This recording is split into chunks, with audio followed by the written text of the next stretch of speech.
Jangan lupa klik subscribe and klik tanda loncengnya juga.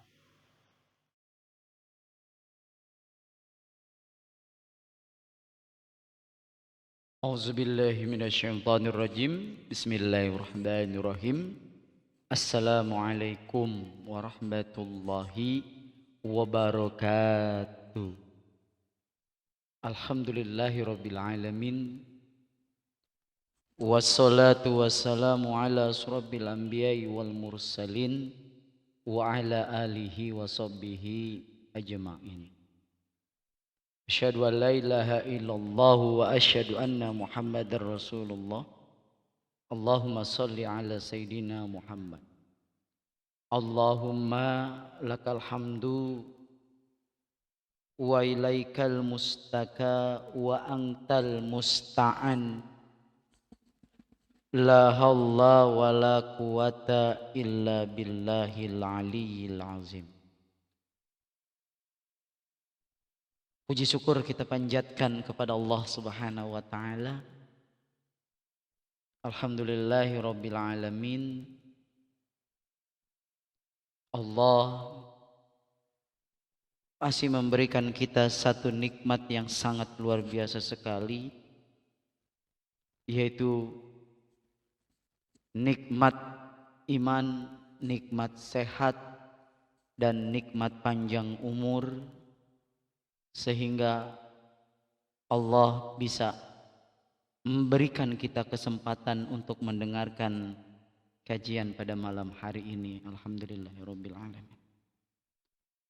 Begitu banyak nikmat yang Allah berikan kepada kita tanpa diperhitungkan, baik sedikit maupun banyak, Allah tidak pernah perhitungan. Semua Allah kasih, cuma kitanya saja kurang berterima kasih. Terkadang Allah memberikan begitu banyak musibah, malah kita mengeluh, malah kita menyalahkan takdir yang sudah Allah tentukan. Bahkan sampai menjudge Tuhan kita sendiri tidak adil.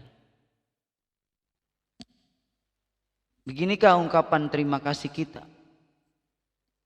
Beginikah rasa syukur kita kepada Sang Pemberi nikmat?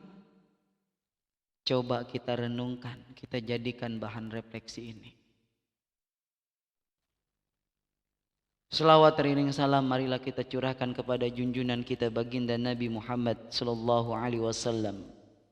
Semoga kita semua diberikan syafaat, baik syafaat di dunia maupun syafaat di akhirat. Allahumma sholli ala Sayyidina Muhammad wa ala alihi Sayyidina Muhammad. Sahabat, pada malam hari ini kita akan mengkaji, kita akan membahas tentang the power of prasangka baik. Prasangka baik itu dapat melahirkan energi-energi yang positif bagi diri kita. Karena di dalam hati ini, di dalam diri kita ini ada yang disebut kolbu, yaitu hati. Apa kata Rasulullah? Di dalam diri ini ada segumpal daging. Apabila dia baik, maka seluruhnya akan baik. Apabila rusak, maka seluruhnya akan rusak. Itulah yang disebut kolbun, hati. Banyak orang-orang yang berprasangka buruk kepada Tuhannya. Banyak orang-orang yang berprasangka buruk kepada sesama. Yang belum tentu tahu apa yang membuat dia begitu, kemudian dia langsung ngambil kesimpulan. dia ambil langsung memutuskan no. Kita kan nggak tahu, ya. Kita kan nggak tahu. Contoh, kita lagi jalan misalnya di jalanan, tiba-tiba ada melihat sepasang, ya, laki dan perempuan sedang berboncengan. Kebetulan kita di belakang dan dia di depan kita gitu, contoh. Ini si anak ini atau orang ini nih mesra gitu, pegangan apa gitu. Emang muda gitu. Kalau tua wajar berarti udah nikah. Tapi tua gitu, tua, lihat dia pegangan, pelukan di jalanan, banyak pikiran kita. Banyak pikiran kita berasumsi, wah jangan-jangan nih gitu. Dia belum nikah nih. Belum tentu dia belum nikah. Siapa tahu dia udah nikah, makanya dia berani pegang-pegangan. Ini hanya sebatas pandangan kita. Terkadang begitulah kita ketika melihat persoalan yang hadir, melihat sesuatu yang hadir dan belum menemukan jalan keluarnya, kita mencarinya di luar. Padahal semua persoalan Allah hadirkan. Yang harus kita lakukan adalah cari di dalam. Di mana? Back to yourself. Kembali kepada dirimu. Dengan begitu, kamu akan memahami arti yang sesungguhnya. Dulu saya pernah berkisah. Dulu saya pernah berkisah itu tentang Abu Nawas. Mungkin masih ada yang ingat nih. Jadi Abu Nawas ini suatu hari dia sibuk. Kita tahu ya siapa itu Abu Nawas. Orangnya lucu, kocak, dan cerdik. Ya. Jadi Abu Nawas ini sibuk mencari sesuatu, mondar mandir, ya, keluar ke dalam, ke luar. Nah, ini membuat tetangganya Abu Nawas ini bertanya penasaran. Itu sisi Abu Nawas kayak orang, ada apa nih dengan dia? Dan tetangganya ini mendekatinya. Lalu tetangganya ini ikut bergabung. Dan bertanyalah ini kepada Abu Nawas. Hai Abu Nawas. Kata tetangganya. Emang kamu lagi ngapain? Kalau bahasa kita. Ya. Kalau bahasa kita, emang kamu lagi ngapain? Artinya apa yang engkau lakukan? Maka Abu Nawas ini menjawab, saya sedang mencari cincin, kata Abu Nawas. Saya sedang mencari cincin. Karena Abu Nawas sedang mencari cincin, maka tetangganya ini ikut nyari. Mereka membantu sebisanya, ikut mondar mandir, kesana kemari, lama hingga mereka semua kelelahan atau kecapean rasanya. Bosan. Karena dalam keadaan lelah, karena dalam keadaan capek, maka salah satu tetangganya ini bertanya kembali. Abu Nawas, memangnya ini cincin hilangnya di mana? Atau bahasanya emang Abu Nawas cincinnya jatuh di mana? Kan gitu. Jatuhnya di mana? Maka Abu Nawas tanpa bersalah, dia menjawabnya dengan santai.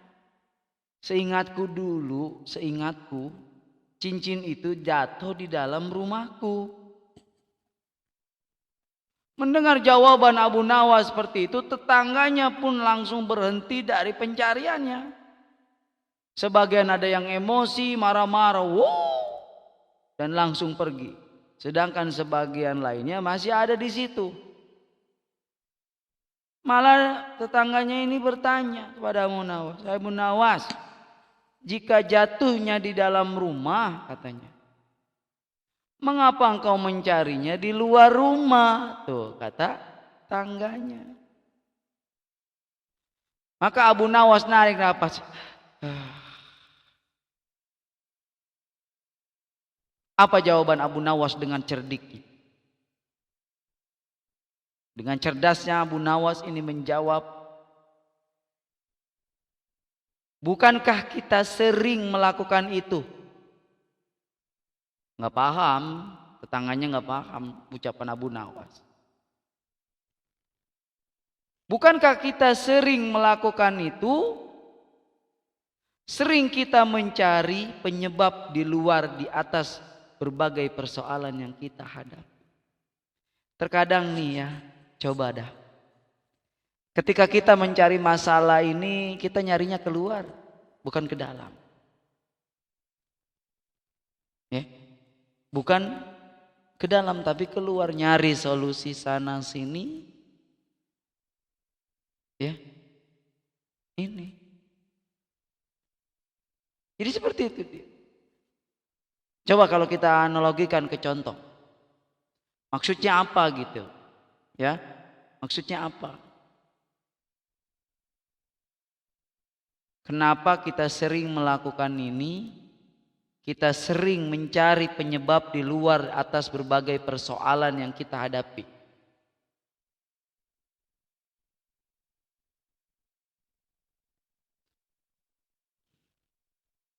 Jadi seperti ini. Bahkan coba deh. Kita sering menyalahkan orang lain saat ditimpa masalah. Maka kata guru saya,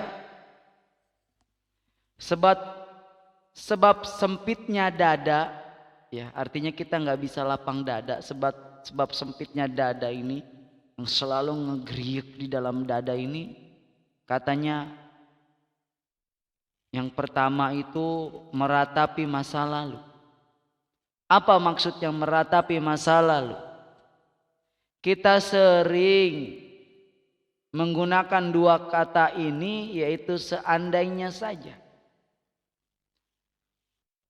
Kang, contohnya ya, kalau bukan karena dia mungkin usaha saya nggak bangkrut hari ini. Kang, kalau bukan karena anak dia tuh yang ngajak-ngajak, mungkin anak saya nggak bakal ngikutin pergaulannya. Itu meratapi masa lalu dengan menyalahkan orang lain. Padahal semua sumber persoalan itu penyelesaiannya ada di dalam dirinya. Bukan menjudge orang lain, bukan menyalahkan orang lain tanpa kita berpikir. Itu juga bisa menjadi bagian dari berprasangka buruk sama orang lain. Itu yang dimaksud sebab kita mencari jalan selalu di luar. Dia perjuangkan egonya, dia merasa mampu menyelesaikan persoalan yang Allah hadirkan, seolah-olah dia mampu menyelesaikannya, tapi what Allah say? Tapi apa kata Allah? Tapi apa kata Allah coba? Sok kalau kamu mampu. Bukannya persoalan itu terselesaikan, malah muncul persoalan yang baru. Datang persoalan yang baru. Yang lama juga belum selesai. Udah ada persoalan yang baru. Kapan mau selesainya? Karena kita mencarinya di luar solusi. Coba kita cari solusi itu di dalam. Saya belum paham Kang maksudnya apa. Coba saat kita sakit, coba. Seringkali kita berpikir yang aneh-aneh dan rumit, iya kan? Ada aja kalau kita lagi sakit mikir, waduh kayaknya gua gitu kan. Yang menjadi sebab utama atas sakit yang dialami adalah itu terhadap tubuhnya. Baik makan sembarangan, mengkonsumsi makanan, minuman dan lain sebagainya yang gak jelas halal dan haramnya, mengabaikan hak tubuh untuk istirahat. Sebagai salah satu apa? Kesehatannya. Coba. Yang menyebabkan dia sakit karena pola makannya tidak dijaga.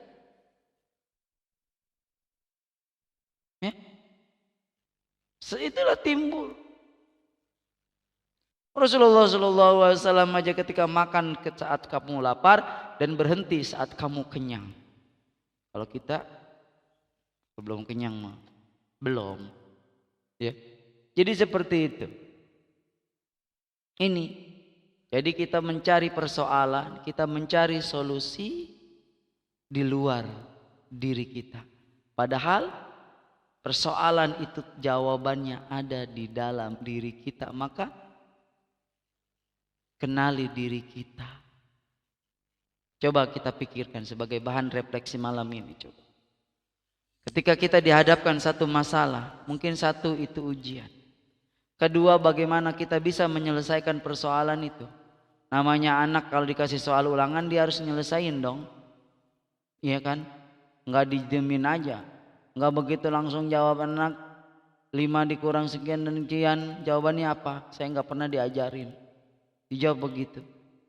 Belajar. Ya. Jadi seperti itu. Inilah ketika kita menemukan masalah jangan cari di luar. Tapi cari di dalam, yaitu kaji diri kita dulu. Apa yang menyebabkan demikian gitu. Jangan langsung menyalahkan orang lain, jangan langsung menjudge orang lain. Harusnya persoalan itu selesai, malah bertambah. Yang kau cari solusi, silakan di luar, sok semampu kamu, kata Allah. Padahal jawabannya ada di dalam dirimu. Renungkan gelar sajadah, duduk di atas, langsung meminta mohon ampun sama Allah. Bertanya dalam hati, ya Allah, apakah aku pernah menzolimi hatiku yang tanpa dia sadari dia sedang menjolimi hatinya? Pernah dia jolimi.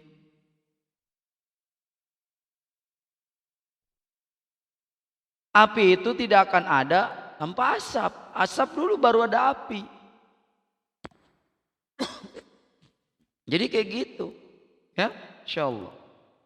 Baik. Kemarin di bab pertama kita membahas tentang hakikat ya. Kemudian bab kedua ini di dalam buku yang saya tulis The Power of Prasangka Baik, yaitu prasangka baik kepada Allah. Husnuzon billah. Husnuzon billah.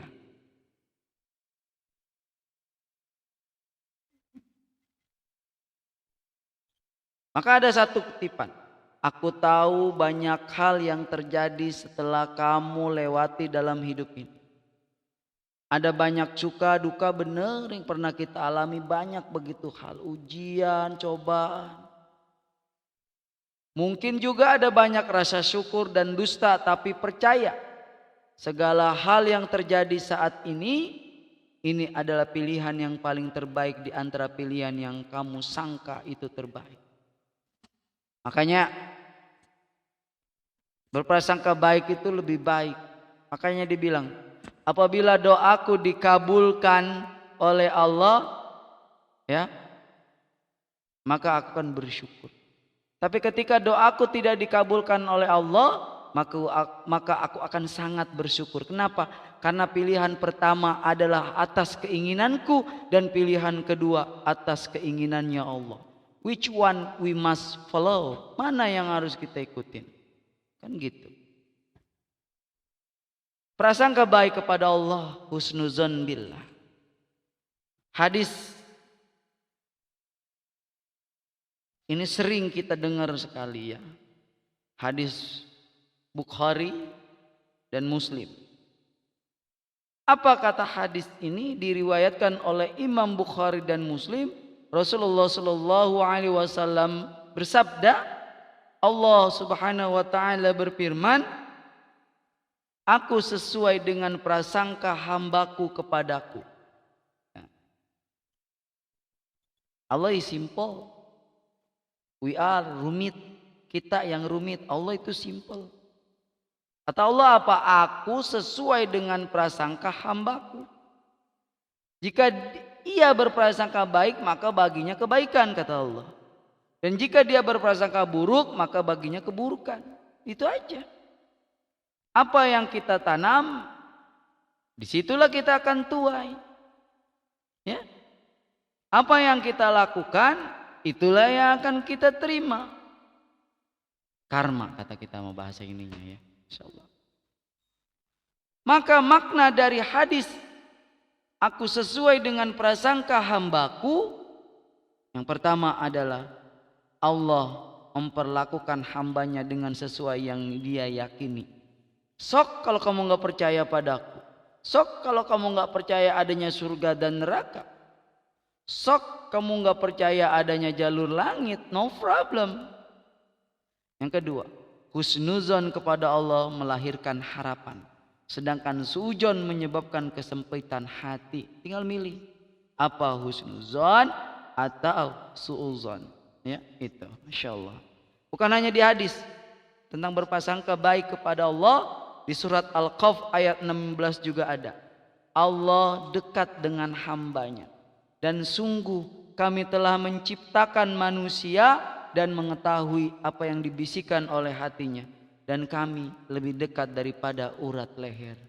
Di mana urat leher? Di situ, di atas di leher ya, ke tenggorokan. Dan Allah lebih dekat dari itu. Di mana? Ayo.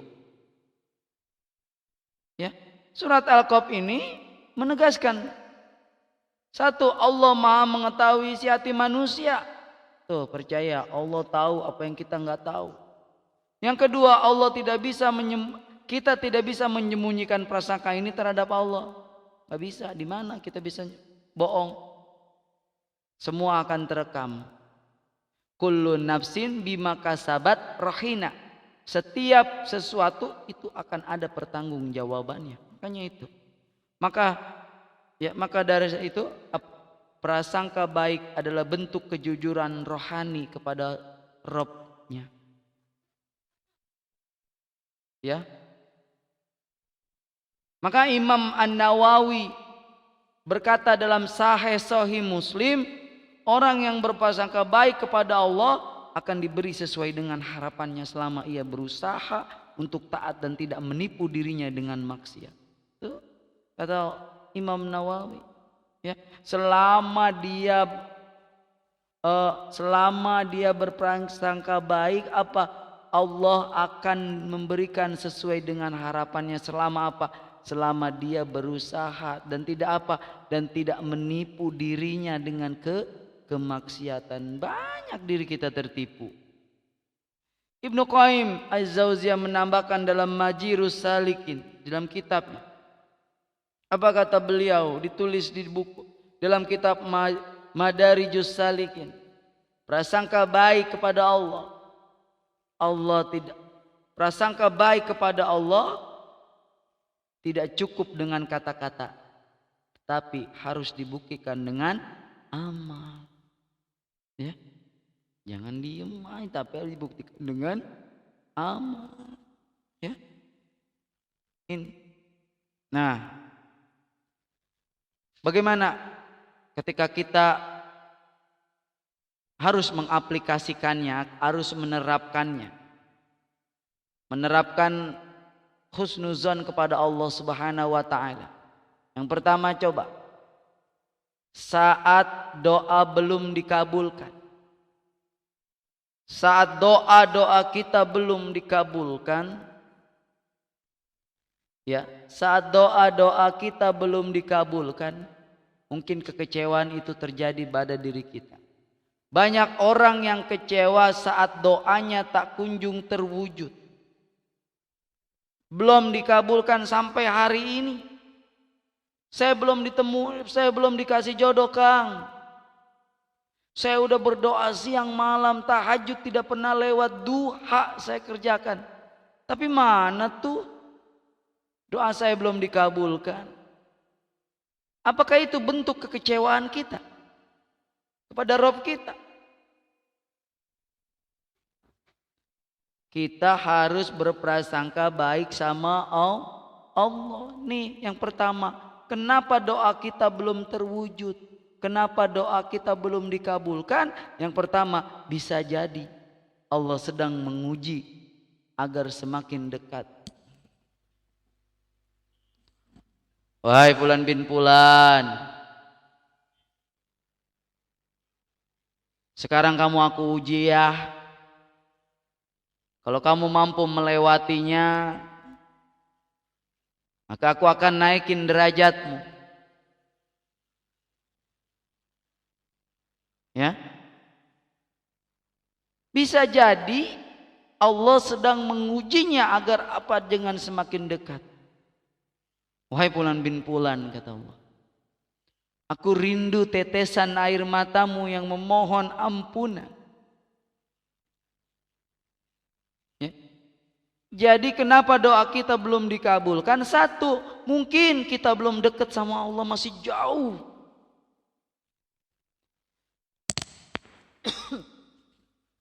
Masih jauh kita.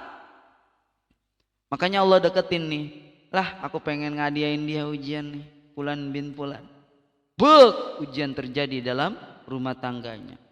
Bek, ujian terjadi pada dirinya. Bek, ujian terjadi pada anaknya. Kita bisa apa?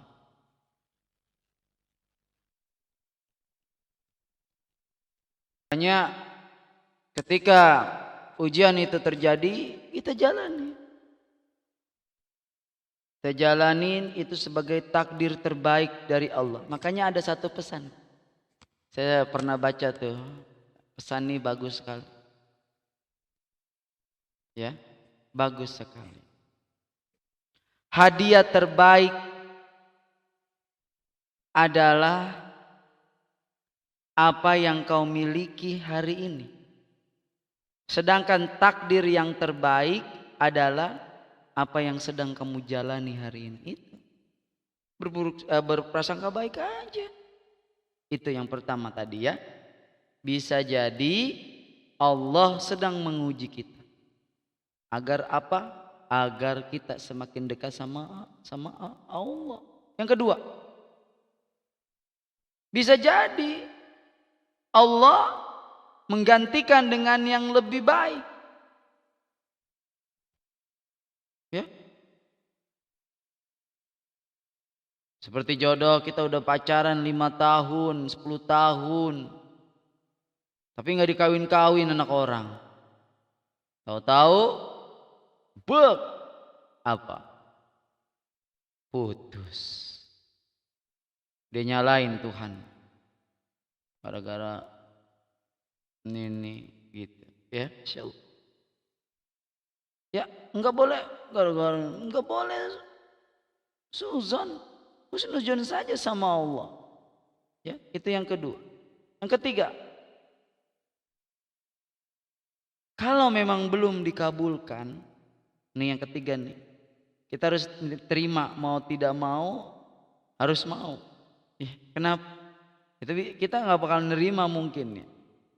Allah menyimpannya untuk kebaikan akhirat nanti. Kalau nggak bisa dikabulkan di dunia, Allah akan ganti di akhirat kelak. Ya. Makanya jangan pernah iri atas orang, atas apa? Atas yang dimiliki oleh orang. Jangan kita pernah iri, jangan. Semua sudah ada takdirnya masing-masing sesuai siklus kehidupan yang dijalaninya. Ya. Apa maksudnya menyimpan untuk kebaikan di akhirat? Ya mungkin lu mah kaya sekarang gue pengen jadi orang kaya.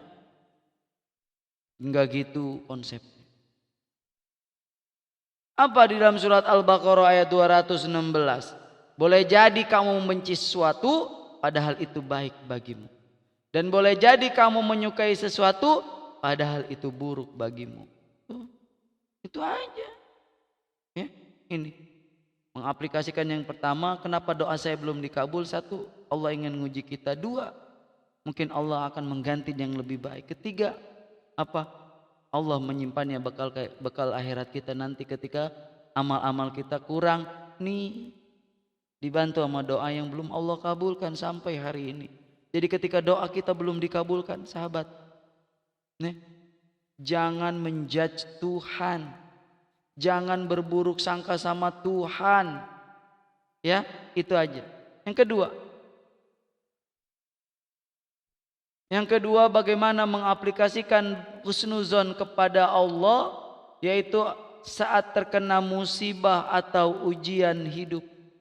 Kita nggak boleh berburuk sangka. Semua itu udah Allah takdirkan dengan tertulis di Lauhul Mahfuz, kita hanya tinggal menjalaninya saja. Ya, makanya musibah bukan bentuk murka. Catat, perlu dicatat nih. Musibah itu bukan bentuk murka, ya. Tapi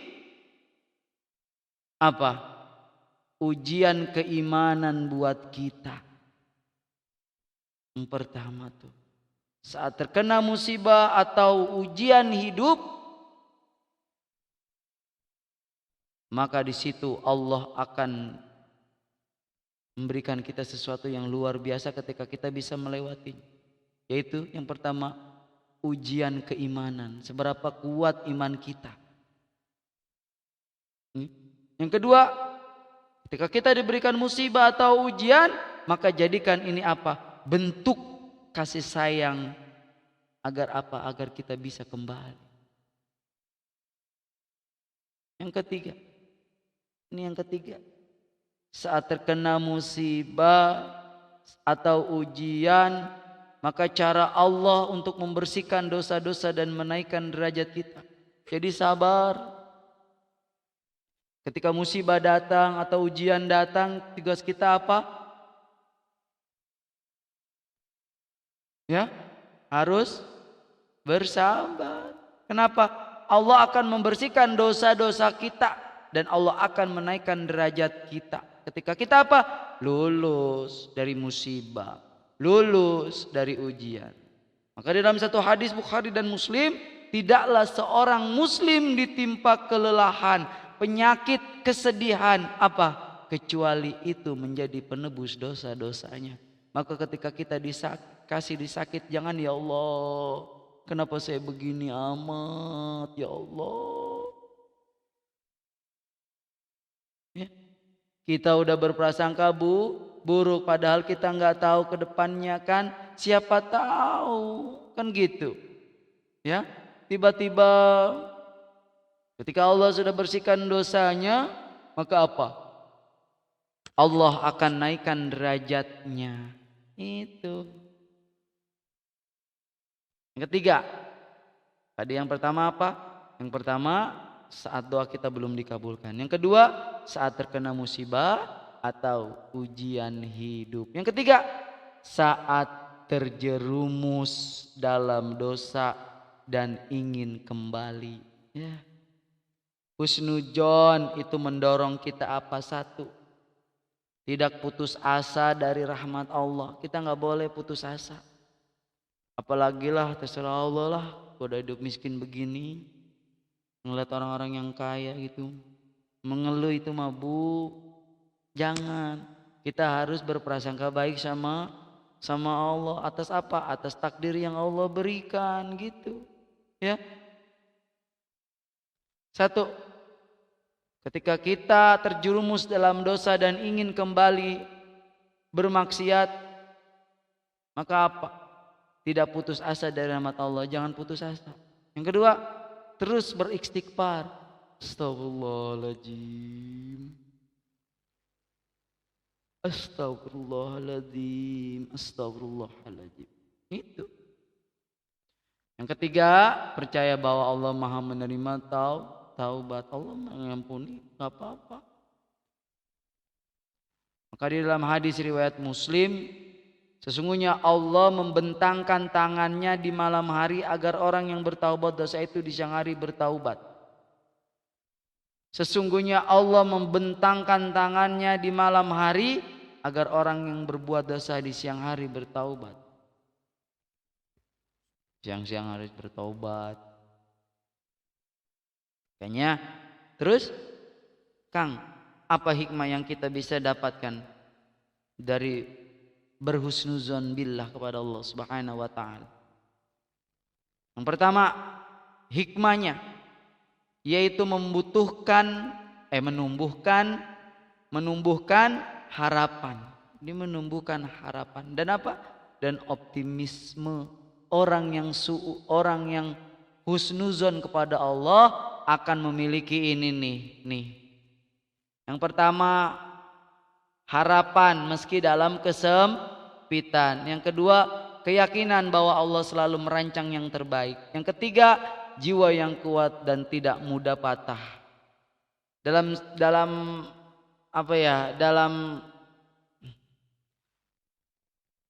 Dalam studi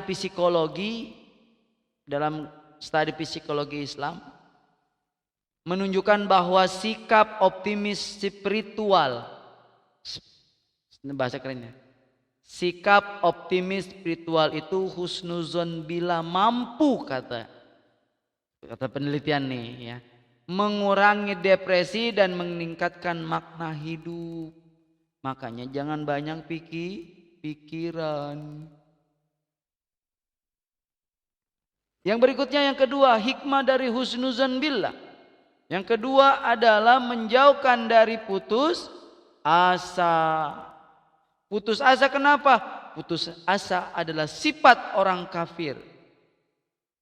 Ada masalah, dia bunuh diri, jatuhin diri dari jembatan ke sungai. Mending sungainya banjir, kering. Nyesel sebenarnya kan gitu ya. Jatuh, dia seolah-olah kata dia ada air, ternyata itu hamparan tanah yang sudah diproses ya. Ini putus asa itu nggak boleh, karena itu bagian dari sifat orang kafir.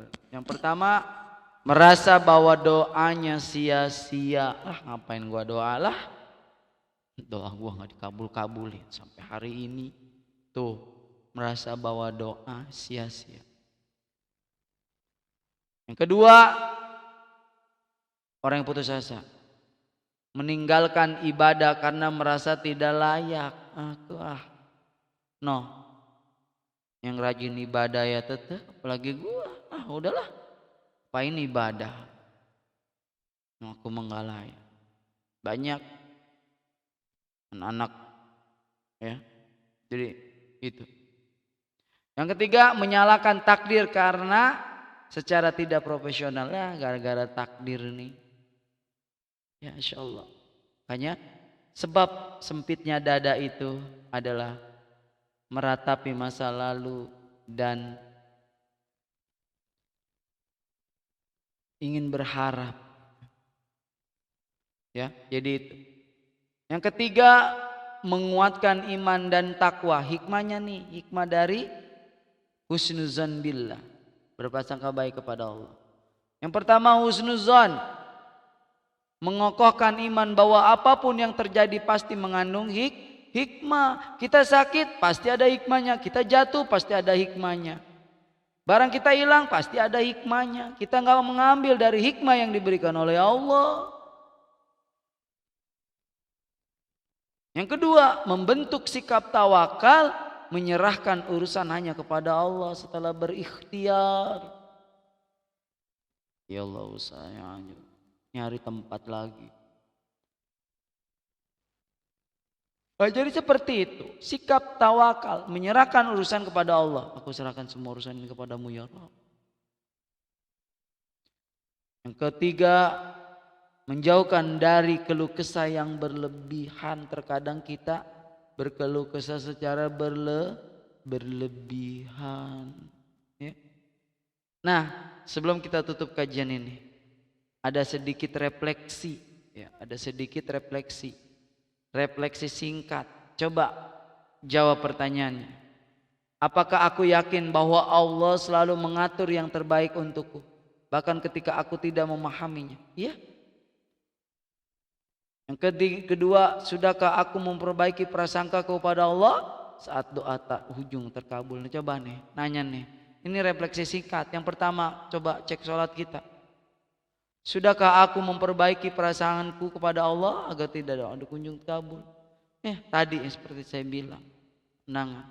Ya, masa Allah itu bentuk refleksi. Sahabat, yuk mulai malam hari ini kita belajar dah. Kalau kita nggak bisa mengubah secara total, kita belajar.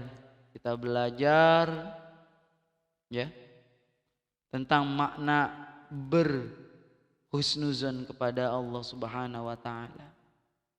Maka jawab nih refleksi kita.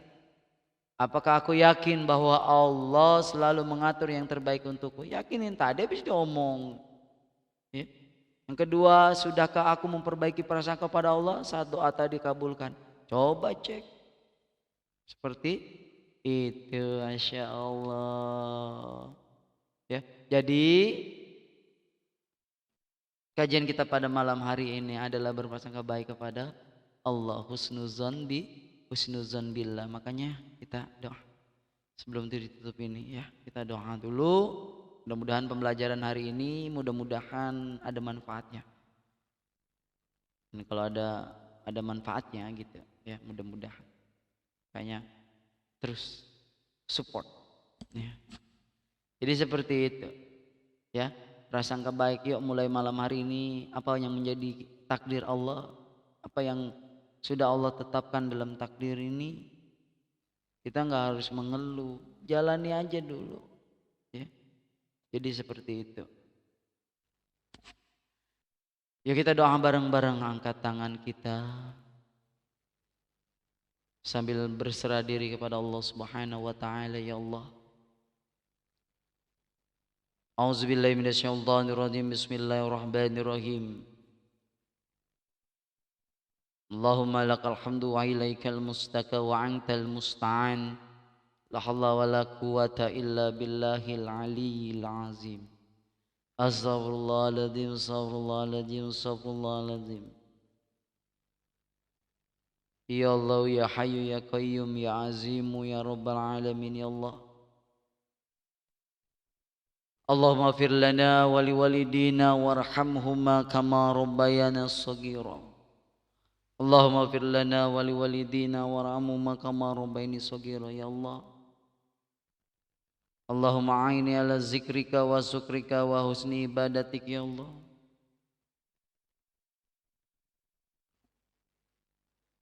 ampunilah dosa-dosaku ya Allah, baik yang disengaja maupun tidak ya Allah, yang membuat hati kami terlena ya Allah. Ya Allah, ampuni dosa ibu bapa kami ya Allah. Mungkin kami belum sempat berbakti kepadanya ya Allah. Ampuni ya Allah, ampuni ya Allah. Ya Allah, ampuni dosaku ya Allah, tutup aibku ya Allah, tutup keburukanku ya Allah. Jadikanlah aku seorang hamba yang selalu memperbaiki diri dan terus menata hati ya Allah. Bantu ya Allah. Ya Allah, ajari kami caranya bagaimana berprasangka baik di tengah hati-hati kami. Allahumma salli ala Sayyidina Muhammad wa ala ali Sayyidina Muhammad. Ya Allah, ampuni dosa kami, berkahi kami.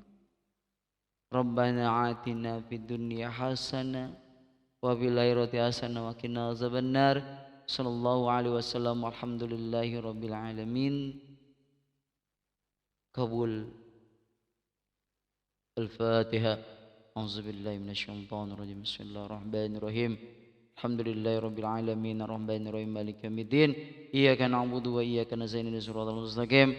Shiratal ladzina an'amta 'alaihim ghairil maghdubi 'alaihim. Wallahu alam bisawab. Kita bertemu lagi kajian minggu depan insyaallah. Saya tutup. Assalamualaikum warahmatullahi wabarakatuh.